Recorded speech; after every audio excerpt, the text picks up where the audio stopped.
wasn't ready for my own story. Her name was Rebecca. I loved Rebecca. Smitten isn't the word. I'm talking, she could do no wrong. And she had little odd things about her, but you know how it is early on. Odd things are just cute, right? That's true. I loved Rebecca. But as many relationships have their arguments, we had this big, huge argument, right? We didn't talk for days. I thought it was over. Excuse me. I thought it was over until the wonderful Rebecca called me and said, hey, you know what? Let's talk. I'd like to come talk to you face to face, hash things out. I was so excited. I didn't want it to end. Like I said, she was my angel. So she comes over and we're talking. It's going well. Everything seems to be on the mend. And I take a quick pause to go use the bathroom. I went to use the bathroom, and as I'm washing my hands, I hear someone run past the bathroom, out the front door, and I don't know what's going on. So I run out, I look out my front door, and I see Rebecca jumping into her car and speeding off down the street. I have no idea what's going on. So I run back into the house to grab my phone and give her a call to ask her what the hell just happened and maybe get her to come back. Except my phone was nowhere to be found. I looked everywhere. Rebecca had stolen my phone. So I try to think, okay, what can I do? What the hell is going on? So I jump on my computer.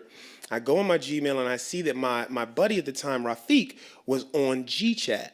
So I type him up and I'm like, dude, I explained to him what's going on. You know, Rebecca stole my fucking phone. I don't know what's happening, but give her a call. So he calls her a bunch of times and she finally picks up. And I'm communicating with her through him. And Rafiq is playing pretty much my anger interpreter. So I'm like, yo, what the fuck? Why did you take my phone? Bring my shit back. Enter. And he's like, okay, he would like to know the nature of your behavior and if in fact you inadvertently took his mobile device. And she's like, you know what? If he wants to be an asshole, then his phone is mine now. He's not getting it back. So Rafiq is, on the other side, and he's like, it appears that she will remain the custodian of said mobile device. So we go back and forth to no avail. I don't get my phone.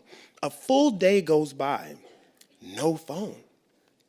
Now I'm thinking, I need my phone. I got family issues going on. I got job opportunities that are I'm missing out on maybe. So I devised a plan. I'm gonna go. I knew where she lived, and I knew what time she left for work in the morning. So I'm gonna go to Rebecca's house and jump out on her and get my damn phone.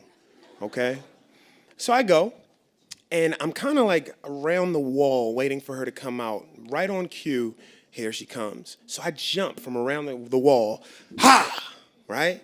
Now, consider the optics for just a second. We have a petite, young, well-dressed woman on her way to work in her neighborhood in the morning, and a 6'1" African-American assailant dressed in all black with his hands in a monstrous fashion whose only words were, "Yarg."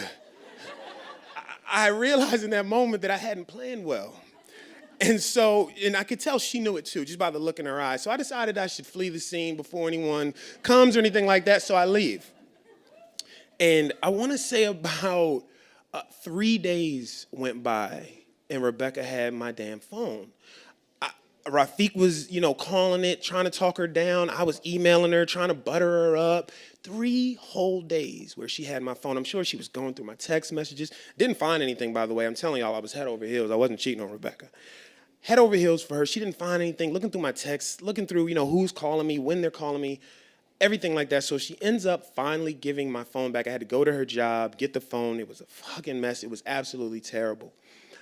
Needless to say, Rebecca and I didn't work out. We didn't make it. But the one thing I learned, and I want everyone to take this lesson as well, is don't wash your hands when you have company. Because that's the exact amount of time they need to steal your shit. and run out the door. And that's what I learned. Thank you.